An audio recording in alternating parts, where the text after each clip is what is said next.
책이라는 것 자체가 철로역정이 그냥 독서 토론으로 할 수 있는 적합한 책은 아니에요. 왜냐면 신학적인 거를 짚고 넘어가면 짚을 게 너무 많고 아무것도 안 짚으면 그냥 읽어지고 모르고 그냥 넘어가는 책이거든요. 성경책이 그렇잖아요. 큐티를 할 수 있지만 신학자들이 한 구절 갖고 몇백 년, 몇천 년을 싸우기도 하고 너는 이단이네. 종교 재판을 하면서 막 죽이기도 하고 쫓아내기도 하고 뭐 이렇게 원래 성경이라는 게 그런 거라 이것도 이제 이 청교도 교회의 목사였던 설교자였던 하여튼 존 버년이 자기 신학을 자기 신학 이 얘기도 웃긴 거지. 자기 신학이 아니라 자기 딴에는 청교도 신학. 왜냐하면 이제 여러분 신학이라는 거 여러분 카톨릭에는 신학이 별로 없어요. 알아요? 알아? 어떻게 알아? 몰라? 카톨릭은 왜 신학이 없을 것 같아? 우리가 신학이 되게 중요하다고 얘기하지만 신학을 얘기하는 건 전부 다 개신교예요. 카톨릭은 신학이 없어요. 카톨릭은 말씀 연구를 그렇게 깊게 하지 않아요. 왜냐면 카톨릭은 교회의 권위가 말씀보다 위에요. 그래서 교회의 권위에, 교회의 필요에 의해서 말씀을 쓴다고 생각해. 걔네들은, 네. 굉장히 큰 차이죠. 그래서 그 사람들은 그렇게 신학적으로 깊게 파지를 않아요. 그래서 그 루터가 들고 나온 거 오직 믿음으로, 오직 말씀으로 그 이후로 말씀을 파기 시작한 거예요. 계몽주의 이후로 인문학이 막 이제 그 당시 이제 막 사람에게도 가치가 있고 르네상스 뭐 이러면서 인문학 그러니까 그 중세 시대까지만 해도 이 기독교라고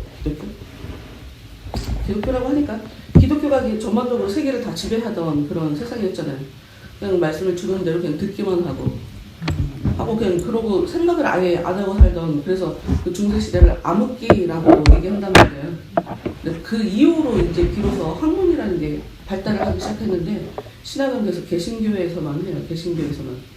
그러니까 신학이라는 게 그러니까 제대로 뽑힌 거는 긴 세월이 안 되는 거죠. 그치? 500년이 안 되는 거죠. 기독교가 생긴 것도 공식 국교로 인정받은 거가 뭐 313년 뭐 이러니까 생긴 거는 1세기, 2세기 뭐 그 당시라고 하는데 어찌됐건 생긴 게 지금 2000년이 넘었는데 신학을 한 거는 500년. 그런데 그나마도 그렇게 뿌리가 깊지 않아요. 근데 이 사람 보면 존 버년이 신앙의 문제로 깊게 막 싸우고 막 이러던 당시에 전쟁하고 이러면서 그럴 당시에 태어난 사람이란 말이에요. 그러니까 뭐 신학이 체계가 완전히 잡히지 않았을 때라고 봐야지. 그리고 뭐 칼빈이 그 기독교 강의를 써갖고 어찌됐건 그 성경을 어떻게 읽어야 될까에 대한 틀을 좀 많이 잡아놓은 건 사실은 굉장히 큰 일을 한 사람이에요, 그 사람은. 그런데 아무리 그렇게 써놔도 그 신학으로 전부 다 그 신학의 틀을 가지고 성경을 보는 건 아니거든요. 그러니까 우리가 지금 익숙한 것들이 생각보다 굉장히 그러니까 굉장히 조금 협소한, 그렇죠. 굉장히 조그만 그런 이제까지 너무 많은 사람들이 그렇게 생각 안 하고 사는 그냥 그런 부분을 들여다보면 벗을 수 있다는 거. 그래서 그냥 한도 끝도 없이 그냥 겸손하게 살아야 된다라는 생각을 하게 돼요. 알면 뭐를 얼마나 알고 그런다고. 어쨌건 기도하고 하나 얘기하자면 난 오늘 공부를 많이 안 했어요. 독서 토론이라고 하는데 뭐 이게 무슨 설교인지 알 수가 없어서 그냥 생으로 사실 조금 불안하긴 한데 중요한 걸 다 놓치고 갈 수도 있겠구나. 입속에 로즈마리가 왜 이렇게 나오지? 나 이도 닦고 나왔는데? 괜찮아. 기도하고 시작합시다. 하나님 감사합니다. 저희들에게 철학정이라는 이차를 허락하시고 이것을 통해서 여러 가지 저희들의 삶과 또 좋은 번연을 통해서 많은 사람들에게 성경을 통해 알려주고 싶어 하시는 하나님의 진리를 전달받게 하심을 참으로 감사합니다. 하나님 이 시간 저희들과 함께 하여 주시고 특히 지혜와 명철로 함께 하여 주시옵소서.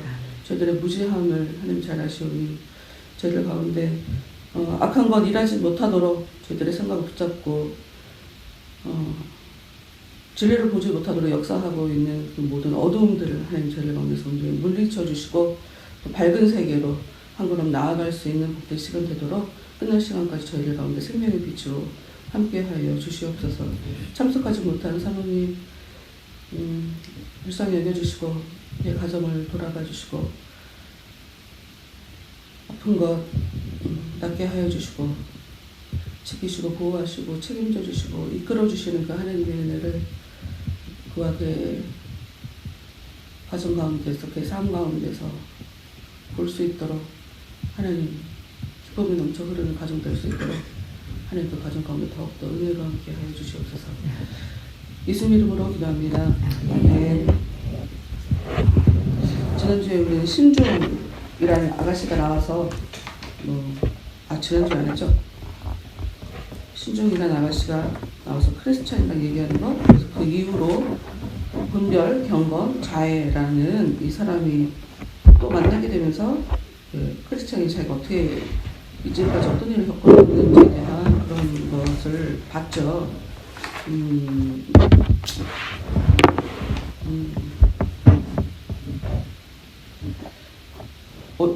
어디까지가 기억이 나요, 여러분? 거기 읽은 게 기억이 나요? 나는 우리가 어디까지 읽은 거야? 얘기를 한 거야? 이런 생각이 들더라고.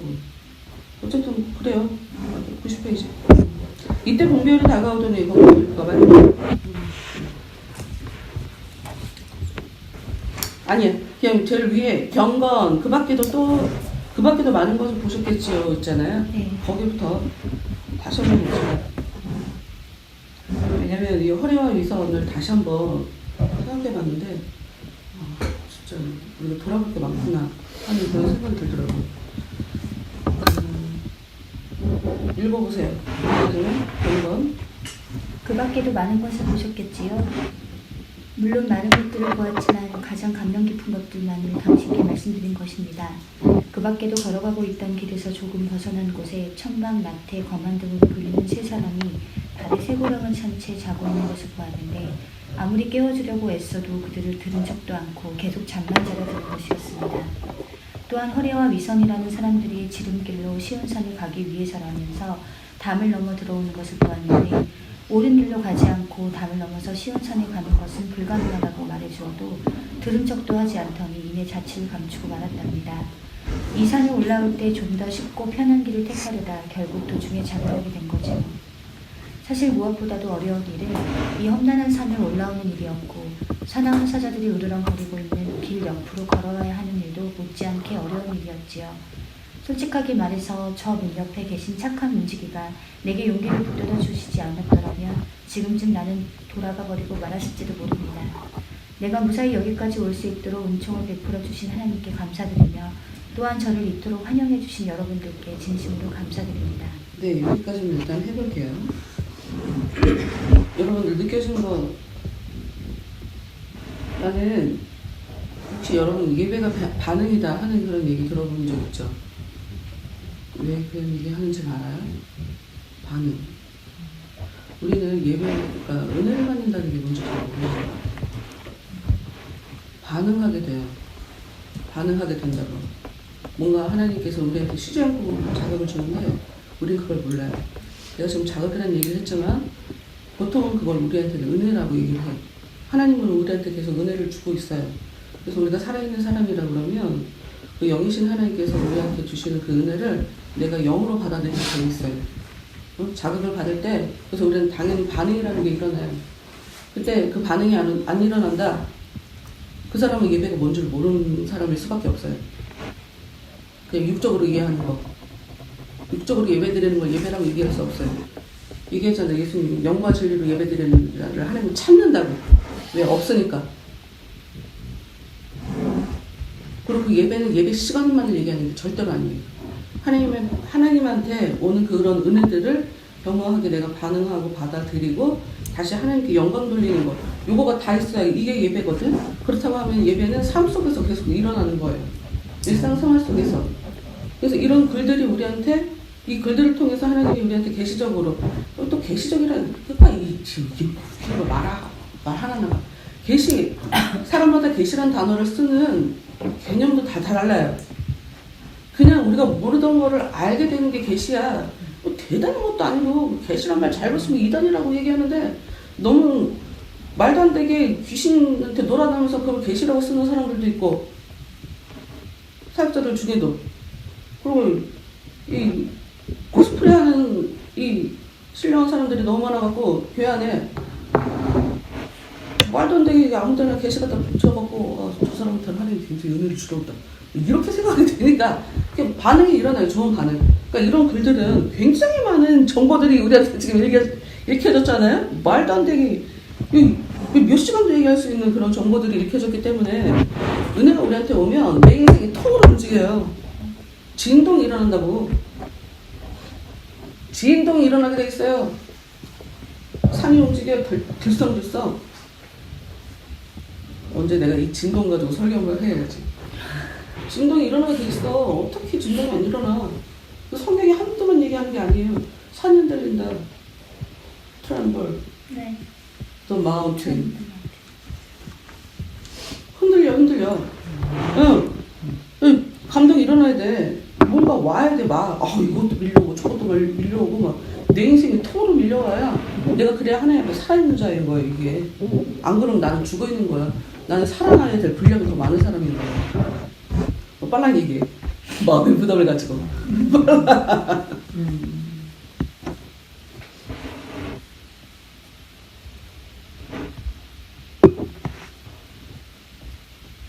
여기는 저는 이렇게 느껴지는 게 여기 내가 무사히 여기까지 올 수 있도록 은총을 베풀어 주신 하나님께 감사드리며 또한 저를 이토록 환영해 주신 여러분께 진심으로 감사드립니다. 이 모습이 정말 이렇게 얘기하는 그게 바른 그러니까 하나님께 감사할 줄 알고 그렇죠. 이웃에게 그렇지.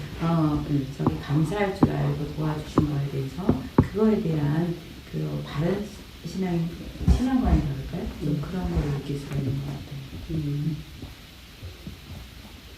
다른 분들은 어떤 생각이 들었어요?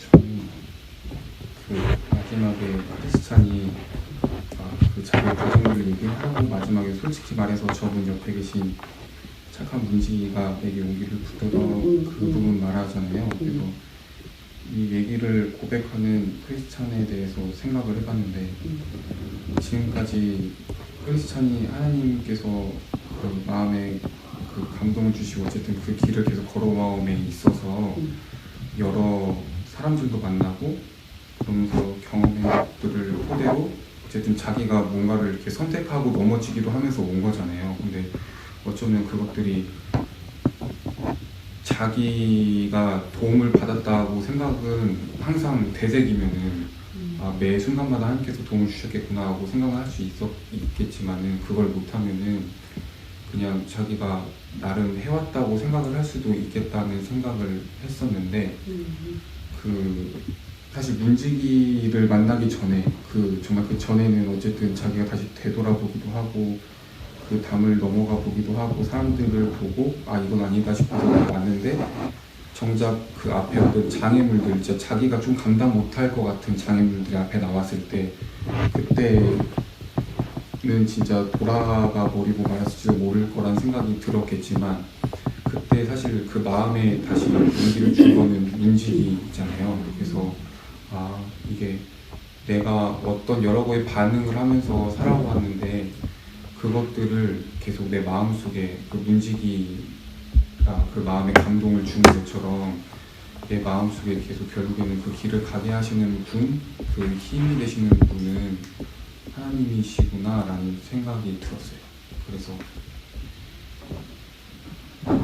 근데 여기서 또 재밌는 게 문지기 분이 아예 그 길을 아예 도와주겠다고 문 열어주는 것도 아니고 용기를 붙돋아 주신 거잖아요. 결국에는 스스로 하게 도와주는 거지만 그래도 그 힘을 가게 하는 힘은 나 자신한테 달린 게 아니라 어디서 돕는 힘이 와서 내가 그 힘을 갖고 걸어가게 하는 게 하나님이 일하시는 거구나 라는 생각을 좀 하게 됐습니다.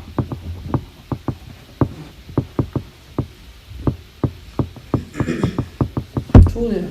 이런 얘기를 좀 해야지. 여러분, 내가 다른 사람들의 얘기를 듣고 싶은 건 이유가 있어요. 하나님이 다 한 가지 모습으로 사람을 만나주지 않잖아요. 한 가지 이유만 사람마다 다 다양하게 은혜를 줘요. 이게 우리한테 이게 잘못 해석이 되어지면, 그러니까 포스트 모더니즘의 특징 중에 하나가 부정적으로 얘기하시는 분들 되게 많은 거 알고 있어요. 긍정적으로도 보지만 부정적으로. 왜? 각자 고유에게 너무 힘을 실어주니까. 해체. 각자 하나하나가 다 고유하다라고 하는. 근데 그게 어떻게 부정적이야? 처음부터 하나님 우리한테 그 세상을 만들 때 창세기에 각기 모양대로 나무도 새도 각기 모양대로 다 다르게 만들었단 말이에요. 우리는 똑같이 다 포도나무일 수 없어. 누구는 배나무고 누구는 무화과나무고 누구는 올리브나무고 다 달라요. 나무 한 가지 열매를 맺을 수가 없거든.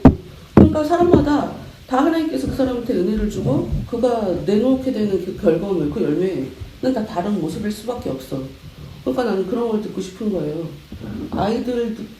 어른들이 아이들에 대해서 무시하지만 그럼에도 불구하고 아이들은 아는 게 없으니까 그럼에도 불구하고 아이들한테 굉장히 배울 게 많아요. 그래서 애기도 들어봐야 되는 거예요. 엄마가 못 보고 있는 걸 아이가 볼 수 있거든요. 그러니까 내 생각이 의미 없다라고 생각하면 안 돼요. 내 생각이 의미 없다라고 얘기하면 안 돼요.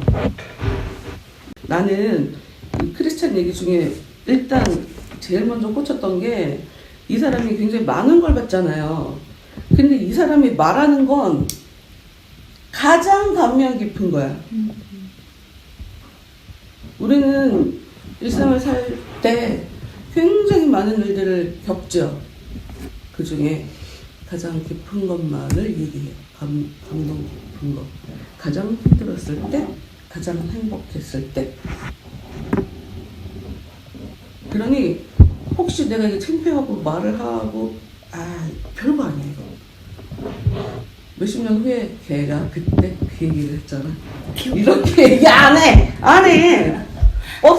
버스 정류장에서 넘어지면 나만 창피하지.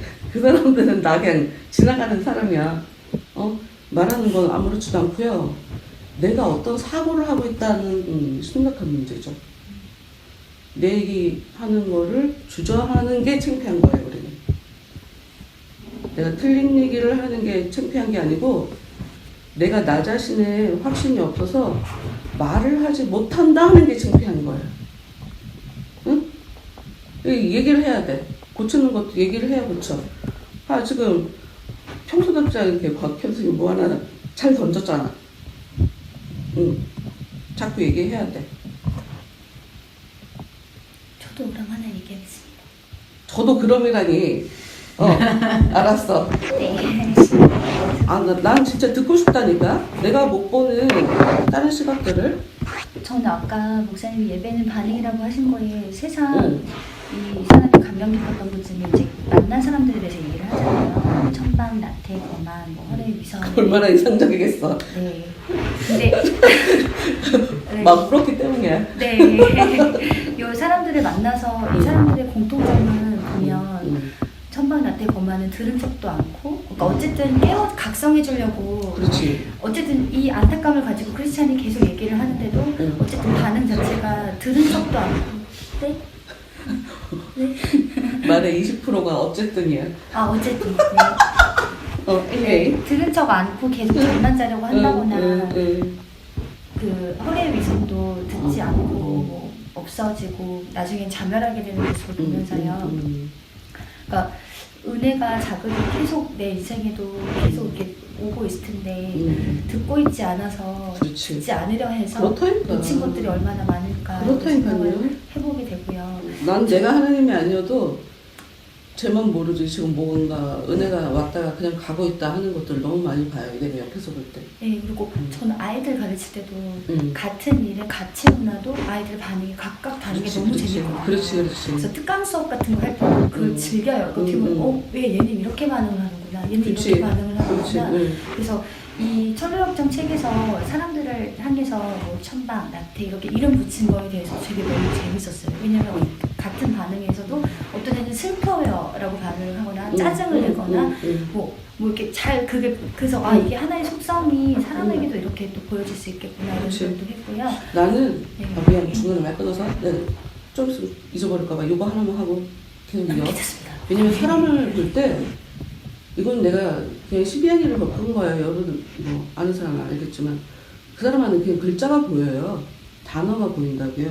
여기 써 있는 대로 어떤 사람은 천박, 나태, 어떤 사람은 거만 뭐 이런 식으로 글자가 보여서 이게 사실은 그 문학적인 장치고 성경도 사실 그렇게 써져 있어요. 특히 우리가 모르지만 구약 성경은 굉장히 그런 게 많이 써져 있어요. 딱 가는 순간 우와 진짜 놀랍다라고 생각할 정도로 의미를 가지고 그 사람이 그 이름을 갖고 있는 거예요. 동료도 마찬가지고. 그래서 이름 짓는 게 중요하고. 아유 그럼요. 이름이 성경에서 그렇게 이름을 나오는 주죠. 게, 그러니까 하나님이 이름을 알려주고 이름도 바꿔주고 그렇죠. 예수님한테도 아들을 낳으면 예수님한테도 아들 낳으면 그 이름을 지으라고 얘기하는. 왜냐하면 그 이름은 사명이야. 그 사람이 앞으로 삶을 어떻게 살아가게 될지 그 사람의 사명인 거예요. 그래서 그런 계시를 담아 그 사람한테 그런 이름이 부여가 되죠. 부모도 그런 마음의 염원을 담아 자식의 이름을 그렇게 짓죠. 똑같아요. 똑같죠. 하나님이 그 상황 속에서 자식한테 그 부모한테 역사를 해서 그 자식에게 이런 이름을 짓게 만들죠. 하나님이 연출하시는 하나님이니까. 그러니까 좋은 이름을 짓는다는 게 중요하네요. 왜냐하면 그만큼 그 사람을 그러니까. 그런 시각으로 내가 바라보고 있고 그런 기대로 그 사람을 보고 그 이름을 준 거니까. 그래서 저는 이제 아이들 며칠 전에도 이제 기도하면서 이름에 대해서 하나님 우리 아이들이 이름값한 아이들이 되게 해주세요. 이름대로 살게 해주세요. 저희들이 이름을 지을 땐 이런 마음을 담아 이런 신앙의 고백을 담아 이름을 지은 건데 지금 그렇게 못 살고 있으니까 하나님 불쌍히 해주세요. 또 그렇게 기도를 했었거든요. 어쨌든 이 천반 이런 캐릭터들 이게 왜 중요하다고 생각했냐면 그 사람 안에 가장 큰 속성들이 있을 거예요. 그러니까 우울함이 심한 사람은 모든 일을 우울함으로 받아들이고 기쁨이 많은 유쾌하게 반응하는 사람이 있어요. 어떤 일이든 유쾌하게 반응하는 거죠. 같은 상황인데 너무 다르게 반응하는 거죠. 어찌 보면 우리가 기도해야 될 것은 내가 왜 그런 반응을 하는 걸까 이 일에. 그래서 그걸 가지고 기도해야 되는 게 맞아요. 왜냐하면 성령의 열매라고 해서 성경에 기록하고 있는 것들이 보면 사람의 성품과 관련된 것들이 굉장히 많아요. 모세가 하나님한테 너는 아웃이야 못 들어가 가나안 땅 못 들어가 라고 얘기했던 것 중에는 모세가 자기 성품을 다스리지 못해서 혈기 부려서 그거 하나거든. 그러니까 아까 그 반응이라는 얘기가 하나님한테 내가 어떻게 제일 크게 반응하는. 근데 여기서 그걸 알아야 돼요, 여러분. 하나님이라는 이 단어 안에 내 모든 삶이 다 조명이 되어야 하나님이 24시간 쉬지 않고 나의 삶을 계속 보고 계시는데 난 예배 시간에만 하나님 생각하니까 예배 시간에 올라오는 반응만 하나님과 관계 있다고 생각하면 절대로 안 돼요. 그러니까 같은 단어인데도 개념 정리를 어떻게 하느냐에 따라 적용하는 게 이렇게 너무 달라지니까. 하여튼 말 끊어서 미안하고. 아닙니다. 응. 너무 좋은 말씀 해주셔서. 그 사람들의 반응에 대해서 보면 이렇게 듣지 않으려고 하고 그다음에 쉽고 편한 길을 가려고 하다가 장난하는 그러니까 예, 아까 계속 말씀하신 것처럼 제가 어떻게 반응하고 있는지를 좀 봐야 될 것 같다는 생각이 계속 들었습니다. 네, 끝입니다. 나는 이 부분을 보면서 그 찬양이 생각났어요. 애들은 몰라. 연식이 좀 돼야 알아. 내 인생 여정 끝내요. 몰리라. 알게 될까봐 걱정했냐? 어리고 싶어서. 예수님도 하셨네. 그 찬양이 있어요. 있어, 옛날 찬양이야. 역시 모르는구나. 이게 뭐냐면 그 사람이 내 인생에 가장 다 마무리된 시점에 내 지나온 세월을 쫙 뒤돌아보면서 고백할 수 있는 거. 몰랐는데 예수님께서 날 여기까지 인도하시구나. 그 찬양이 딱 생각이 나는 거예요. 이거 보는데 이 힘들고 어렵고 했지만 끝에 가서 고백할 수 있는 건 그 모든 게 하나님의 간섭이었다고, 하나님의 연출이었다고, 내가 하나님 안에서 열심히 달려왔던 것 같다고. 우리 아주버님 그 얘기 하시더라고요. 진짜 꿈을 꾸신 건지 아니면 잘 꾸신 걸 얘기하신 건지 내가 아직 그건 구별이 안 되는데 그 얘기를 하신 거. 나는 내가 나 혼자 걸어왔다고 생각했는데 돌아보니까 발자국이 2개요. 이래갖고 왜 우리 그 옛날에 그거 그래서 아니 그분이 실제로 사막에 정말 가서 한참 있다 오셨어요. 그리고 순교를 감당하고 가셨어. 진짜로. 그래서 연락이 안 돼서 잡혀가셨나? 시계나 내분 이 사람들한테 잡혀가셨나? 우리 진짜 그랬었거든.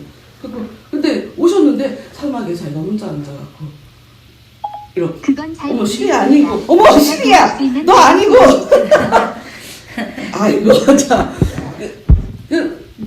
근데 그게 너무 아름답게 느껴지는 거예요. 그 얘기가. 맞죠? 예수님이 나 업고 가서 발현했다. 어떤 때는 하나고 어떤 때는 발자국이 2개예요? 나 혼자 걸었네? 그게 아니고 내가 너 업고 걸어갔어. 이 얘기가 너무 막 감동이 되잖아. 그러니까 모르는 거지 우리는. 하나님 우리한테 어떻게 역사하시는지. 이런 얘기인가? 이제 부모 입장에서는 방학간에서 5 식구가 이렇게 막 부딪히면서 살면 너무 미안하단 말이에요. 미안하지. 근데 애들은 방학간에서 부딪히면서 사는 게 너무 재밌는 거지. 네.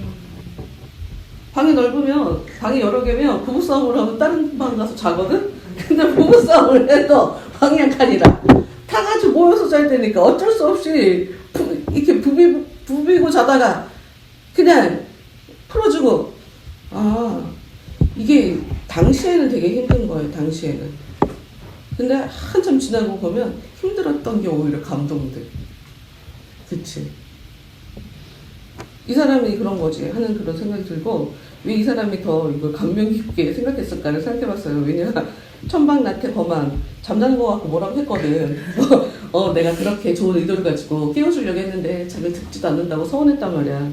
그래서 그 이후에 허례와 위선 이 사람이랑 얘기할 때 이런저런 막 논쟁을 했단 말이에요. 왜 이러지 않냐 저러지 않냐. 근데 조금 있다가 여기서 기운을 뺐는지 어쨌는지, 산에 올라오면서 기운을 뺐는지 어쨌는지, 자기가 딱 천방나태 거만처럼 잠잤잖아. 그래갖고 그 뒷감당하는 것 때문에 마음고생하고 눈물 흘리고 자책하고 그랬으니 당연히 이 사람들이 가장 감명 깊었을 거야. 사실 그건 자기 모습이지. 근데 인생에서 그런 거 봐요. 닭이 먼저인지 달걀이 먼저인지 모르겠어.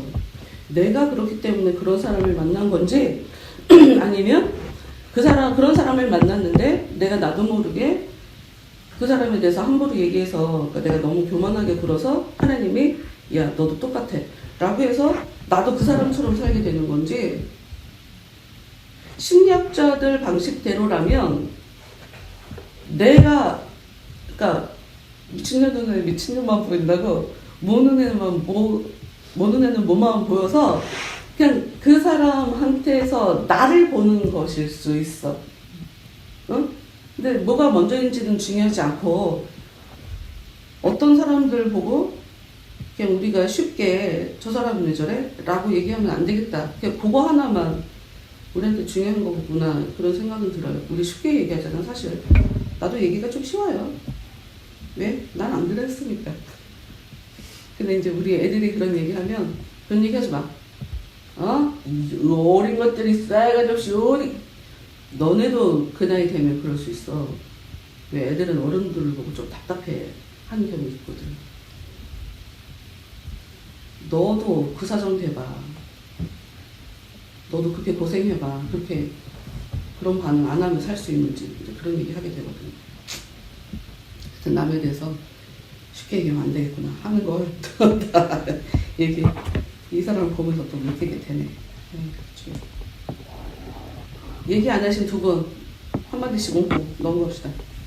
저는 이 크리스찬이 자신의 일주일 겪은 것들을 이야기하면서 정말 그냥 자기의 것을 솔직하게 이야기하는 모습, 오랫동안 보여지지 않고 자신이 느낀 것에 대해서 솔직하게 이야기하면서 앞에도 보고 그리고 뒤에도 보면 그 일들에 대해서 감사하는 모습을 보면서 그렇게 힘든 일들을 겪었지만 이끌어오심에 대한 감사를 하는 이 크리스찬의 모습을 뭐야? 마무리를 해야지. 보면서 매 순간순간 저는 얼마나 감사하는지에 대해서 생각을 했어요. 힘들어만 하고 그 상황을 보면서 그런 일이 있었어 끝나는 것인지 아니면 그 일을 통해서 난 이렇게 됐어 라고 감사까지 이어지고 가는 것인지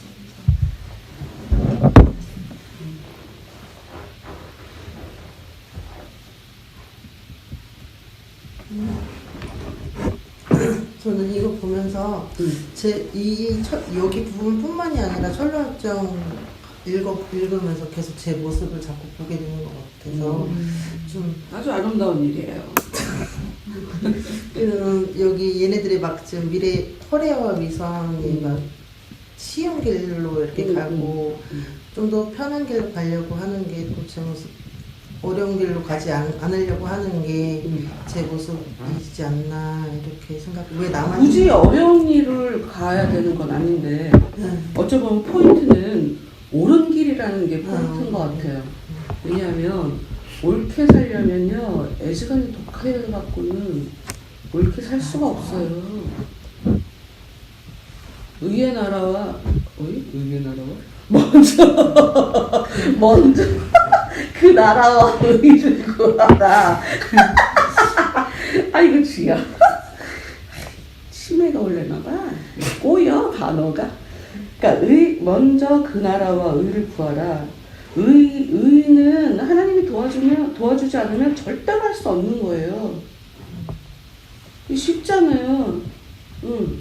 하나님의 나라에 들어가는 데 있어서 결정적인 작용을 하게 되는 게 의예요. 행실을 기반으로 하나님은 우리를 판단하거든요. 믿음? 여러분 단어 하나만 갖고 성경을 이해했다고 생각하면 안 돼요. 성경에서 행실이라고 얘기할 땐 믿음에 근거한 행위예요. 믿음만 가지고 천국 들어간다고 할 땐 행위가 당연히 따르는 믿음인 거예요. 믿음을 얘기하면서 행동을 얘기 안 한다 그러면 그 사람은 그걸 제대로 알고 있는 게 아닌 거예요. 그러니까 그런 차원이 어렵죠. 의가 왜 정말 어렵죠. 손해봐야 되는 게 맞아. 근데 손해보기 싫어. 그치?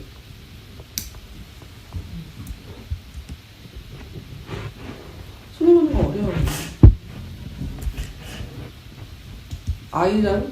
우리 아이랑 저쪽 아이가 싸웠어. 마음 같아서는 대체 이게 어떻게 된 거야? 하고 진상규명을 하고 싶지만 어찌됐건 간에 싸운 거 자체가 잘못이잖아요. 그리고 그 아이가 먼저 상대방 아이가 잘못해서 우리 아이가 그 아이를 때렸어도 때렸다는 것 자체는 미안하다고 사과하고 넘어가야 되는 게 맞거든요. 그런데 엄마들은 그래서 아이가 그랬으니까 우리가 때렸지. 우리 애가 쓸데없이 이유도 없이 때렸겠어요? 그런 사람 많지. 정말 많아. 진짜 많아. 그러니까 자식을 키워야 돼. 그래야 구원을 받아, 여러분. 여러분 빨랑 결혼해서 빨랑 애 낳아. 그래야 내가 어떻게 통제할 수 없는 일이 일어나야 그래야 내가 구원으로 가. 나를 봐야 돼. 적나라한 내 모습을 봐야 돼. 내 일에는 좀 참아지는 게 자식 일에는 못 참아요. 원래 그런 거야, 부모는. 이제도 참아야 되잖아요. 그러니까 그렇지. 그러니까 어려운 일인 아무 거야. 말도 못해서. 맞아. 어쩔 수 없어. 그러니까 내가 똑같이 하고 싶은데 내가 이기면 교회 욕할 거 아니야. 나는 믿는 사람이고 상대방은 안 믿는 사람이니까 내가 생각해도 교회 다니는 사람들이 훨씬 더 못해 처먹었으니 기본적으로 우리는 다 편견을 갖고 사니까 나라도 희석하는데 한몫해야지. 교회 다니는 사람이 다르네? 이렇게 생각하게 좋은 일 하는 거지. 그래서 어려운 것 같아. 뭐가 옳은 길이야, 근데? 여기 써있잖아. 옳은 길로 가지 않았대. 옳은 길로 가지 않고 담을 넘어서 쉬운 산에 가는 것은 불가능하다고 말해줬잖아요. 그 옳은 길이 대체 뭐야? 일단 이 사람들은 담을 넘어 들어왔었잖아요. 왜 담을 넘어 들어온 게 왜 문제야? 그러니까 그게 무슨 말이에요? 담을 넘어 들어왔다는 게 대체 무슨 말이냐고. 합법적이지 않은 그냥 그러니까 질서적이지 않는 뭐 그런 거가 아닐까요? 쉽게 하려고. 뭐가 담 넘어 들어오는 거예요?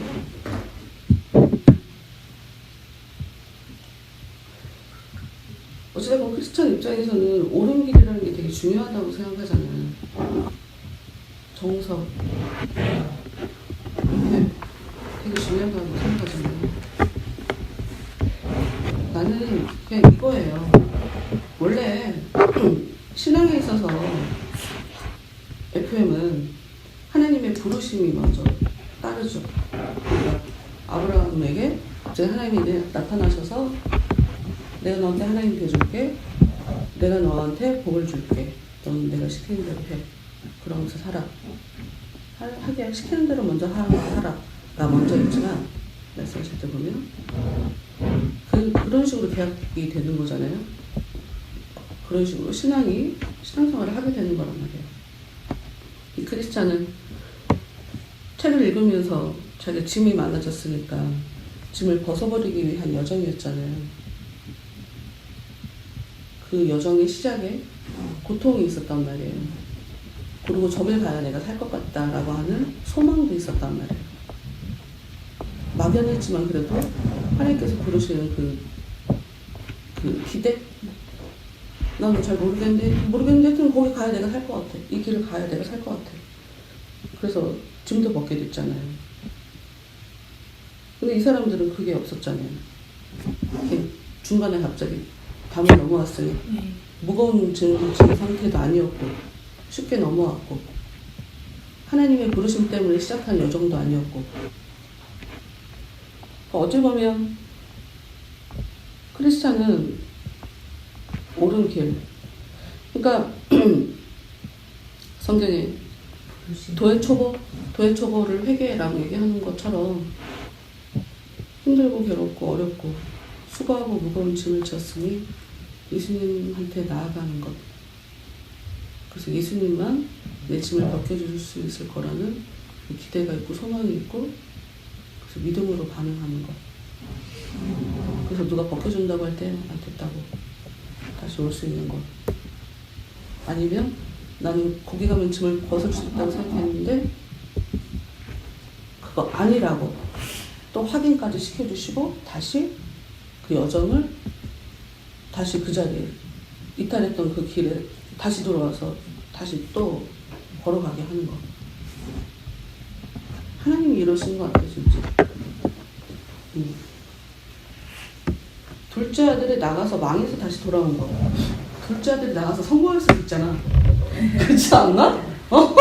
사모하는 거 있어요. 그쵸? 근데 하나님은 그렇게 놔두지 않는다는 거지. 왜? 왜? 하나님 왜 계획 냅두지 않을까? 계획하시는 그 계획에 합하지 않기 때문에. 모르는 게 아니니까. 하나님이 계획하시는 관계가 계획은 틀어지면 사마. 그거는 잘 되는 게 아니야. 진짜 중요한 걸 놓쳤는데 어떻게 붙잡아야 돼? 말도 안 되지. 그게 오히려 더 버림받은 자지, 하나님이랑 관계할 수 있지. 그게 더 힘든 거죠. 그러니까 이게 참 재밌는 게, 나는 이 짧은 문장 안에서 크리스찬의 고백이, 이 사람이 그러잖아요. 무엇보다 어려운 게 힘든 산을 올라오는 거였고, 사자들이 우르렁거리는 길 옆으로 걸어오는 것도 못지않게 어려웠대. 그런데 이제까지 어려운 일이 있었고 진짜 힘든 일도 겪었는데, 그럼에도 불구하고 마지막 결정적인 걸 자기가 아니라 착한 문지기한테 돌리고 있어요. 내가 그렇게 고생을 했음에도 불구하고. 왜 그렇잖아. 그럴 수 있잖아. 문지기가 도와줬어. 그래도 내가 내가 문지기 덕분에 왔다고. 근데 말이야, 내가 여태까지 오면서 못지않게 그냥 어려운 일 많았어. 이렇게 바꿔서 얘기할 수 있거든요.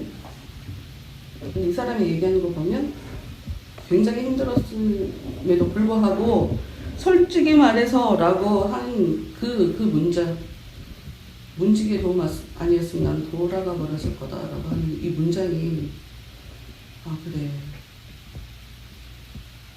이 칼빈주의에서 얘기하는 게 이런 식이 아닐까요, 여러분? 칼빈주의는 우리한테는 희망이 없대요. 하나님이 다 하시는 거래요. 그래서 하나님이 하시니까 우리를 무조건 이끌고 간대요. 이상하지 않아요? 하나님이 이끌고 가면 이런 식의 이끌고 가면 아닐까요?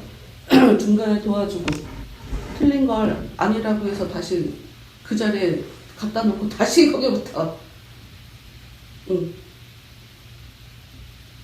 어려워할 때 도와주고, 그러나 끝내 그 사람의 힘으로 걸어오게 만들고. 내가 했는데, 내가 걸어왔는데 내가 했다고 말하기 어려워. 그래도 모든 영광은 하나님께 돌릴 수밖에 없는. 왜? 내가 아무리 했어도 결정적인 한타를 그분이 안 도와줬으면 나는 이거 다 물거품 대로 아무 의미 없는 일 돼버리지 않냐. 이 잠언의 철저한 시각이죠. 악인과 의인. 의인은 망하는 것 같으나 끝에 가갖고 성공하는 사람. 악인은 모든 것을 다 누리고 잘 사는 것처럼 보이나 끝에 가서 망하는 사람. 그 시각이죠.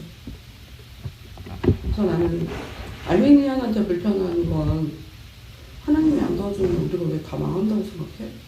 왜 내가 모든 걸 다 해야 된다고 생각해? 그럼 기독교가 아닌데? 이런 불편함이 있어요. 이런 불편함이 있고요.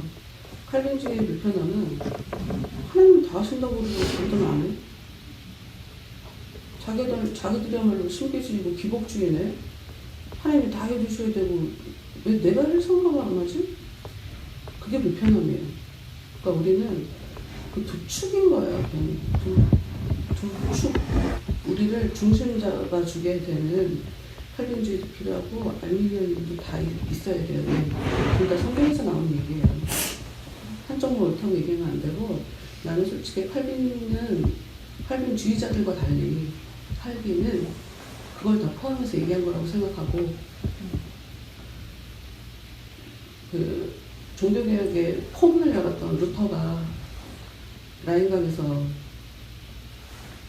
유다서를 찢으면서 지푸라기 서신이라고 했던 거는, 그 사람이 이제 카톨릭의 사제로서 행위만을 강조하던 문화에 있었기 때문에 평생 그렇게 살아왔고, 당시 시대가 아예 그냥 거기 묶여있는 사회였기 때문에 그걸 제대로 보든 균형 잡힌 눈으로 볼 수 없어서 그걸 그렇게 찢어버리는 것이었지.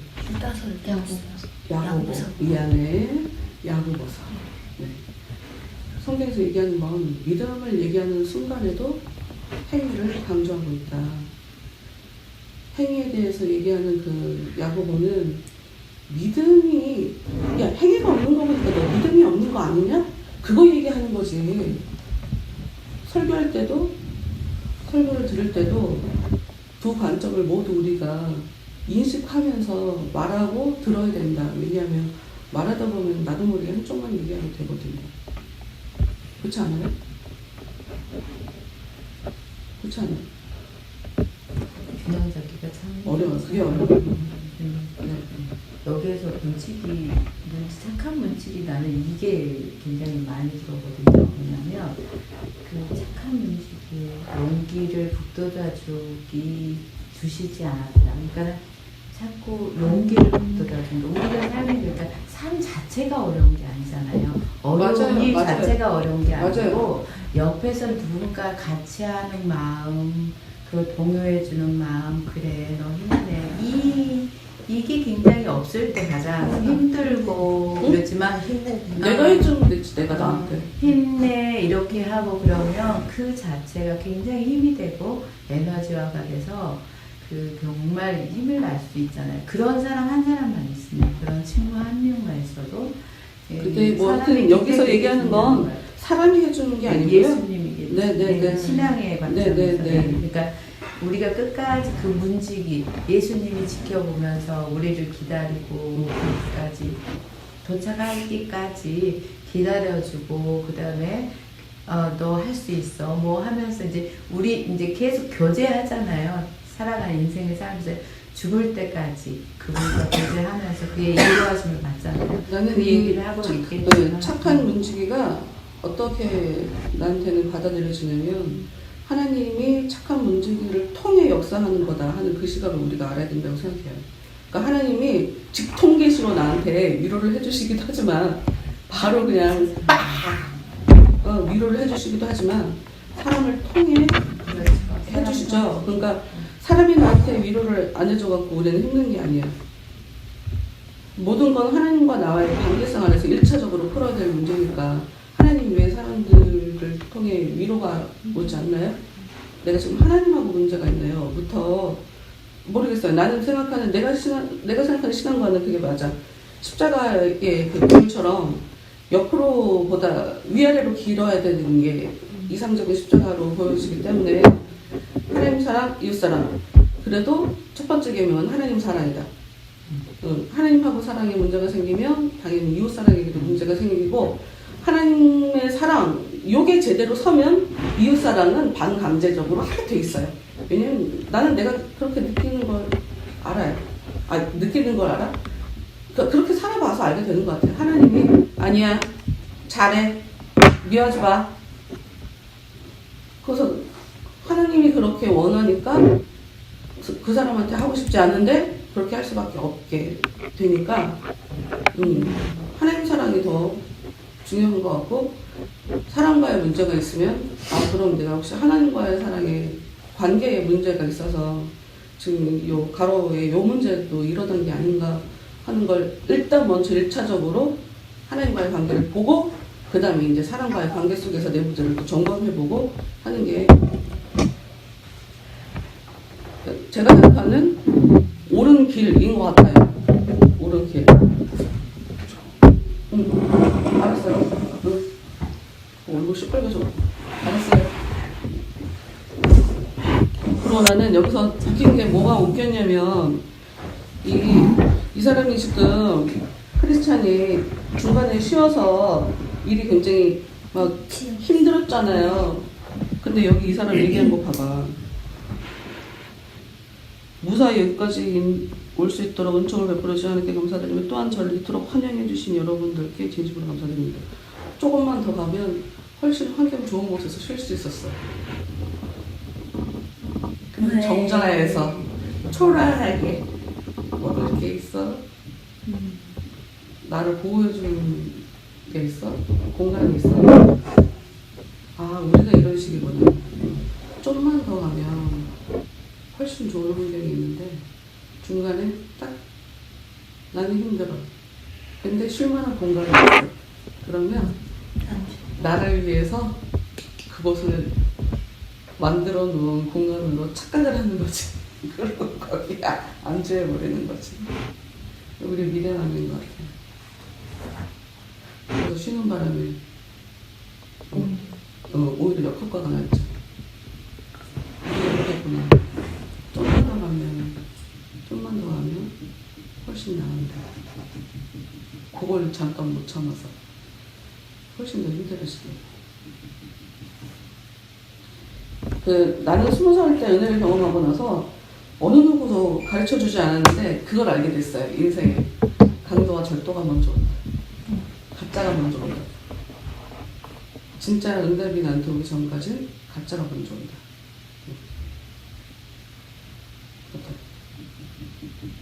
그래서 신중해질 수밖에 없죠. 삶을.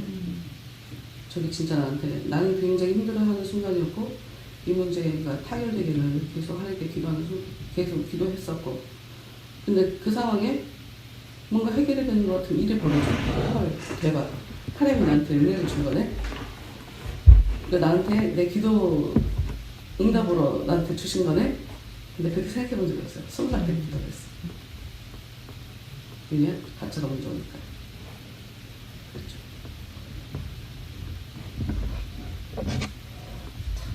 그러면 현명한 선택을 많이 하겠네. 그거를 선택을 많이 분별할 수 못하죠. 선택을 많이 못하죠. 그런데 선택을 하는 건 전부 다 옳은 선택이죠. 쉽게 선택을 못하니까요. 그러니까 결정하기까지 너무 많이 힘든 거예요. 진짜 힘든 거예요. 근데 결정을 딱 하면, 그러니까 마음이 흔들리는 상황이니까 가짜는 진짜 그 분별하기까지. 그렇죠. 하나님 뜻이 나한테 가장 중요하니까. 네. 그러니까 어떻게 보면 그 묻는 과정을 중요하게 그럴 수도 있다고 생각해요. 아니, 신학대학 들어왔을 네가 때 요거 이 부분에서 하나님이 나를 이렇게 너가 나를 의지하니 이거를 그러니까 이거였어요. 있는 거니까. 분명히 나는 신학대학 들어갈 때 남편은 목사 안 된다고, 목사 안 되는 거 알지? 라고 했고, 나는 무슨 말에 난 전도사도 안 할 거야 라고 얘기를 해놓고 담임 목사님 되셨어. 4학년이 됐는데 양심의 개에서 나는 3년 동안 진짜 편하게 살았는데 난 공부하러 왔어, 내가 무슨 사역이야 라고 했는데 4학년이 되면서 막 마음에 엄청 부담이 오는 거예요. 그래서 기도를 했는데 내 인생에 처음으로 사람이 피가 마르는 게 이거구나 하는 걸 느꼈어요. 그래서 전도사 사역을 시작했거든요. 왜냐면 더 이상 거기 발을 담그면 못 빠져나올 것 같아. 그래갖고 아주 정말 피가 마르는 것 같았어. 정말 죽을 것 같았어요. 공부를 아예 할 수 없을 정도로. 진짜 힘들었는데 너무 웃긴 게, 야, 너 네가 말을 남편한테, 그러니까 내가 내 입으로 뱉어놓은 게 있잖아. 난 전도사도 안 할 거야. 이런 게 있잖아. 그리고 나는 함부로 말을 안 해. 왜? 말했는데 뒤집어 엎는 것처럼 진짜 모냥 빠지는 게 없어. 나 그게 제일 추접스럽다고 생각을 해갖고 차라리 말을 안 하지. 약속을 안 하면 돼. 그래서 그냥 입 다물고 살았는데, 내가 얘기하는 것도 있는데. 그리고 나는 어려울 것 같은데, 전도사는. 아예 안 하면 좋은데. 근데 이 양심이 찔리는 거 이건 뭐지? 그래도 이제 기도를 들어갔는데 너무 웃긴 것이 기도를 하면서 내 마음 한 구석에서 아는 거예요. 너 신학 때 왜 왔어? 너 안 한다고 했지만 너 진짜 몰라? 진짜 모르냐고. 하나님이 신학대학 가라, 신학대학 가라라고 하는 게 이 길로 가라는, 말은 신학대학 가라는 거지만 신학대학 가라가 신학대학을 다니고 공부만 해라 가 아니라는 거 알잖아. 알고 여기까지 와놓고 여기까지 와놓고서 뭐 잊어갖고 새삼스럽게 못하겠다고 뭐 하는 거야? 라고 하는 게 있어 내 마음에. 그런데도 불구하고 해야 돼요 말아야 돼요. 어떻게 보면 되게 바보 같잖아. 뭐지? 그럼 내가 지금 왜 싸우고 있는 거지? 를 봤는데 하나님의 뜻을 물어보는 게 아닌 거라는 걸 알았어요. 뭐였냐면 나는 그 순간에 나 하기 싫어. 나 전도사 하기 싫어. 허가면 일은 죽도록 하고 욕은 욕대로 먹고 저거 하나도 죽었던데 이 희생으로 나는 죽었어 하고 이제 그러고 살아야 되는 건데 그거 싫어 그냥 난 쉽게 살 거야 난 좋은 환경에서 그냥 편하게 살 거야 그런 마음이랑 그러니까 쉽게 말해서 내가 전도사라는 이름을 달기에 저항하는 내 안의 세력들 지금 얘랑 내가 싸우는 거구나 하는 걸 나중에 알게 돼. 얘랑 싸우는 거. 왜냐면 그 이유로는 모든 일을 내가 받아들여야 되거든. 내가 선택했잖아. 네가 선택했잖아. 네 전도사라고. 그럼 무슨 일이 있어도 다 받아들여야지. 욕하면 욕먹고 구박하면 구박 듣고 웃고 그냥 그들을 위해서 살고 내 고집 부리지 말고 그렇게 이제 너무 없어지는 거니까 그걸 다 받아들여야 되는 거기 때문에 그 이후로 이제 되돌릴 수 없으니 그 전까지 내 안에 이 저항하는 세력과 싸우는 거예요. 결혼하기 전에도 그랬던 것 같아요. 답은 받은 것 같은데 묻는 거죠. 나 말 못해요 모세처럼. 나 말 못하는 사람이잖아요. 막 이러고 이렇게 계속.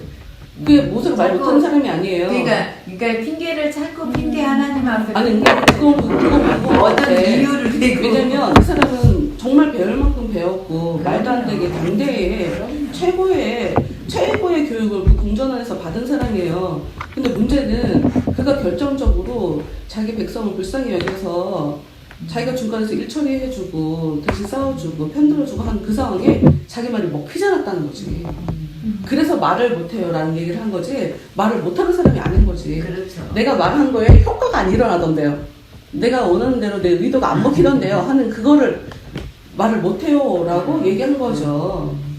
그러니까 이제 우리가 보면 말을 하는 내가 표현하는 그 문장 뒤에 나라는 존재를 사실 담아서 얘기하고 있기 때문에 나는 수시로 얘기해요. 난 진짜 무식하다. 근데 그러면서도 알아요. 나 아는데? 나 아는데? 내가 왜 자꾸 무식하다고 얘기하지? 이러면 듣는 사람들이 나 진짜 무식하다고 생각할 텐데 그래도 할 수 없어. 왜냐면 진짜 내가 무식하다고 생각하는 마음 정말 있거든요. 그래서 이 마음을 내가 가지고 계속 또 열심히 달려가고 공부하거든요. 크게 보이니까. 근데 그래도 나 공부한 거 있는데? 나 아는 거 있는데?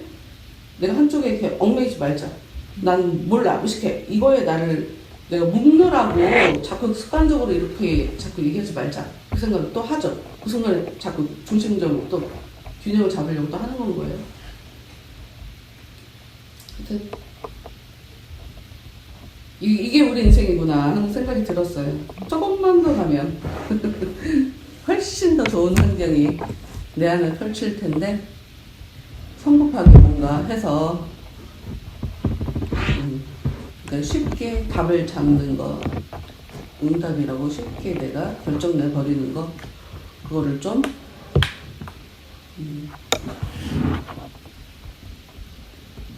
지향 말고 지양 경계해야 되겠다 하는 그런 생각이 또 들죠. 일단 성령 하나님은 우리한테 양육하실 때 우리를 신중하게 만든다고 했어요. 그래서 신중하다라고 하게 되는 것 같아요. 예수님이 3년 사역을 하려고 30년 준비한 거잖아요. 그렇지 않아요? 3년 사역하시려고 30년을 준비했고 엄마하고 동생들이 그렇게 미쳤다고 제정신 아니라고 얘기할 정도로 가족들한테 인정을 제대로 못 받고 사실 30년을 지낸 거잖아요. 그것뿐만 아니라 이게 사모할 만한 그렇죠. 외모도 없었잖아요. 그러니까는 우리가 생각하는 거랑은 다르게 우리가 막 이렇게 영화 같은 데 보면 막 이런스러워 영광스러운 것처럼 막 이렇게 하는데 인종 선택부터 미남이에요. 영화니까 그거는 이해를 얼굴만 볼수록 얼굴만 봐도 일단 은혜 같아. 너무 잘생겼어. 그래서 어느 날부터 이번 영화는 망했어. 왜? 예수님이 너무 잘생겨서. 오히려 은혜가 안 돼. 그러니까 그것이 현실을 보면 우리가 뭐 그냥 무시하고 넘어갈 수 있는 그분이 예수님이었고 우리가 하찮게 여길 수 있는 그 사람이 예수님이었다는 게 그리고 우리가 생각하는 이 일상적인 생각하고는 다르다는 거를 나는 그 생각을 하는 거죠. 30년 사역하셨지만 그렇게 흔들리지 않고 자기 길을 계속 올곧게 갈 수 있었던 건 부모도 알아주지 않고 동생들도 알아주지 않는 언니도 알아주지 않는 30년의 시간을 보내셨기 때문에 그게 가능했다 하는 생각을 하게 되는 거죠. 가족의 지지 사실 필요 없는 것 같아요. 하나님이 계속적으로 지속적으로 부어주시는 그 사명을 잘 감당할 수 있도록 지속적으로 부어주시는 그 마음이 있잖아요. 그래서 환경과 상관없이 그냥 하나님의 사람들은 자기 길을 그냥 갈 수 있게 되는 것 같아요. 흔들리지 않고. 근데 흔들리지 않고라는 얘기를 여러분 잘 이해해야 돼요. 나는 이게 그래서 너무 좋아. 철로역정이. 봐요? 우리는 흔들리지 말라고, 흔들리지 않고 가야 된다고 이런 얘기를, 이걸 응원이라고 얘기한단 말이에요. 근데 하나님이 일하시면 그게 아니에요. 흔들리는 우리를 보게 하고 중심을 잡아주시고 다시 끌어가시는 하나님인데, 잘못하면 너무 서로에게 완벽하기를 기대하게 되는 거고, 완벽하지 않아서 나는 지금 은혜로 살고 있는 게 아니야 라고 쓸데없이 흔들리게 되는 그런 일이 일어나는 게 되더라고요. 네. 흔들려요. 어떻게 사람이 안 흔들려요. 그리고 또 하나님이 하신 일을 보면 내 상태의 믿음이 막 충만하지 않아도 나를 통해서 역사하시는 일을 계획하시면 그냥 그분이 하신다라는 게 그런 건 것 같아요. 맞아요, 맞아요. 해요. 그냥 내 상태가 이게 보면은 막 은혜 충만 겉으로 보이는 우리 기존에 생각하는 그거 충만한 상태가 아닌데도 하게 하시는 무슨 생각이 있어요. 그러면 그냥 그거는 그래서 하나님이 하신다라는 말씀을 고백할 수밖에 없고 하나님이 하실 수밖에 없다라는 생각이 들고요. 그래서 그런 고백이 진실된 고백이고 그 진짜 가정 되게 겸손한 것처럼 그게 아닌 정말 그래서 하나님이 하신다는 거. 그러니까 그거를 구별해내기도 힘들어요. 그게 어려워요. 그냥 어려워요. 그냥 그 시간에 내가 걸릴 느끼는 뿐이야. 나만 하나님하고 느끼는 것뿐이에요. 맞아. 그러니까 그거를 막 이렇게 이게 선별하고 여기 선을 긋는다라는 거, 구별하고 이거 한다라는 것도 그것도 그렇게 좋은 것만은 아니다라는 생각을 합니다. 그러니까 판단하기 쉽지 않고요. 굉장히 은혜라는 건 그렇다고 생각해요. 그러니까 저는 그렇게 생각 안 해요. 저는 분별을 기본적으로 성경은 분별하라 명령하기 때문에 그 부분은 그러니까 분별은 해야 돼요. 그런데 100% 분별할 수 없다라는 걸 정확하게 알고 그렇죠. 좀 다르죠. 그러니까 네. 어찌 보면 같은 얘기를 지금 다른 방향에서 그렇지. 얘기하는 것일 수 있어요. 분별은 해야 돼요. 그런데 분별했다고 분별한 거라고 생각하면 안 돼. 그렇죠. 근데 그게 문제인 거죠. 속단하지 네, 말아요. 네. 분별했다는 이름 하에 다 끊고 쟨 나빠. 왜? 난 분별해봤거든. 이렇게 가는 것도 굉장히 교만이다. 그러니까 많은 가능성에 항상 자기를 오픈해놓고 살아야 된다는 거. 이런 식으로 좀 있으면 12시 반이 된다는 거. 시간이 다 됐다는 거지. 아니 근데 하여튼 나는 이 부분이 뭐 이전까지 앞에 거를 다시 한번 이렇게 대중적으로 복습하는 것 같은 그런 얘기였어서 재밌더라고요. 나 그래서 공부 안 했나 봐. 네. 너무 아름답다는 생각이 들었어요. 은혜로 사는 사람은 어찌됐건 내가 아무리 힘쓰고 애쓰고 고민해도 그것보다는 감사하고 영광 돌리고 다른 사람들한테 진짜 공로를 돌리게 되는 그런 고백으로 마무리를 할 수밖에 없다는 거지. 내가 고생해도. 그게 진짜 겸손이라고 생각해요. 그러니까 그런 식의 관점으로 하나님이 우리를 견인해가는 거지. 교만한 상태로 그냥 하나님이 견인해가는 거 아니에요. 절대 그럴 수가 없어요. 그거는 칼빈 얘기가 아니라 칼빈 주의가 잘못하게 해석을 한 거라고 생각해요.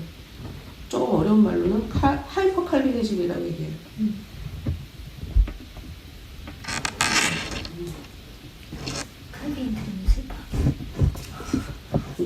하여튼 얘기는 전달 하다 보면 오해를 비슷되고 하게 오해되고 되잖아요. 하니까.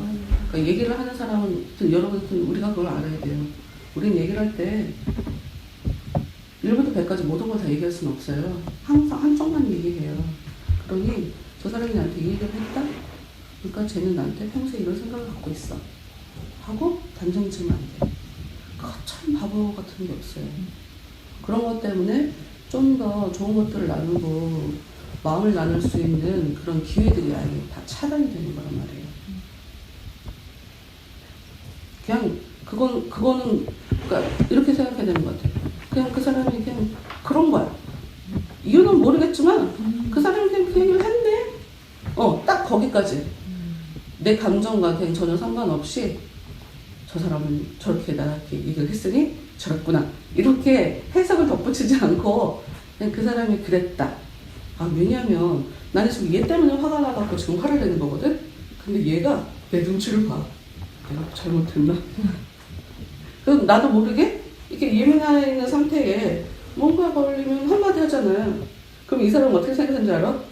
내가 잘못하고 나 잘못한 것도 없는데 나한테 막 뭐라고 얘기했다고 나한테 화냈다고 아니야 나 지금 이 사람 때문에 예민해갖고 그런 상태에서 나도 모르게 그냥 한 거예요. 그래서 나도 그런 게 있어. 저 사람 나한테 화냈다고 이런 거 있어. 저 사람 나 미워하나 봐 이런 거 있었단 말이야 옛날에. 근데 그러지 않으려고 자꾸 노력해야 돼. 그 사람은 그냥 화를 낸 거야. 다른 사람 때문에 화나는 것일 수 있어 지금. 정말 저기서 뺨 맞고 나한테 화풀이하는 것일 수 있어. 감사해야지 뭐. 그런 식으로 네 속이 시원해졌다면 좋은 일 했네 나.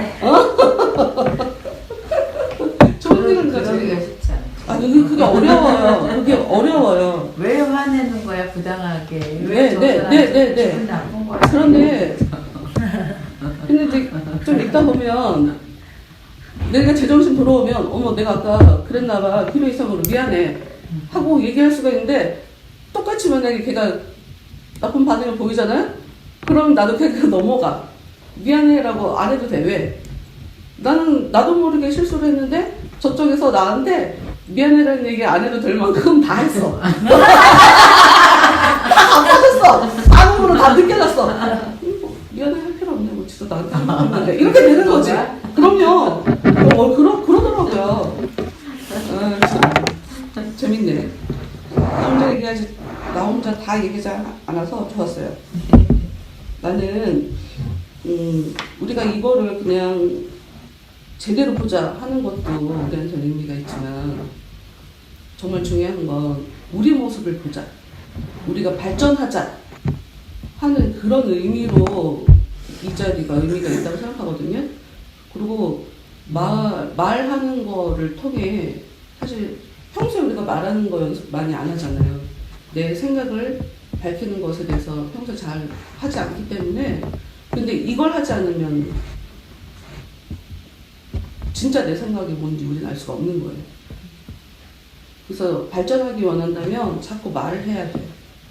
말로 표현해야 돼. 그래서 그런 식으로 이 자리를 하는 것이 나 혼자 얘기하고 철학적인 이런 의미다 하고 이야기하는 거 아니라는 거 여러분 좀 기억했으면 좋겠고 끝까지 나가는 거 중요하지만 뭐 1년 걸리면 어떻고 2년 걸리면 어때요? 서로 생각을 나누고 유익한 게 뭔가를 찾아내고 이런 게 우리한테 더 중요하다고 생각하니까 제가 못 보는 또 다른 부분을 들을 수 있는 거 나 진짜 정말 기대하거든요 나는. 그런 사람들이 주위에 많았으면 좋겠어요 정말로. 또 마무리하고 마칩시다. 윤희준 선생님 오늘 기도하세요. 기도하시래요. 하나님 역시 감사합니다. 귀한 시간을 저희들 가운데 허락하여 주시고 철로역장 이 책을 통하여서 저희들의 신앙을 한 번씩 더 돌아볼 수 있도록 인도하여 주신 겁니다. 감사드립니다. 이 시간이 그냥 헛되이 지나가는 시간이 되는 것이 아니라 매 순간순간 정말 하나님 앞에 우리의 생각을 정리하고 더 좋은 방향으로 나아갈 수 있는 귀한 시간들이 될 수 있도록 인도하여 주시고 저희들 입술이나 생각이나 마음에 남는 그 모든 것들 하나하나가 하나님 안에서 정리되어지고 새로 세워지는 그런 귀한 시간이 될 수 있도록 인도하여 주시옵소서. 아멘. 예수님의 이름으로 기도드렸습니다. 아멘. 아멘.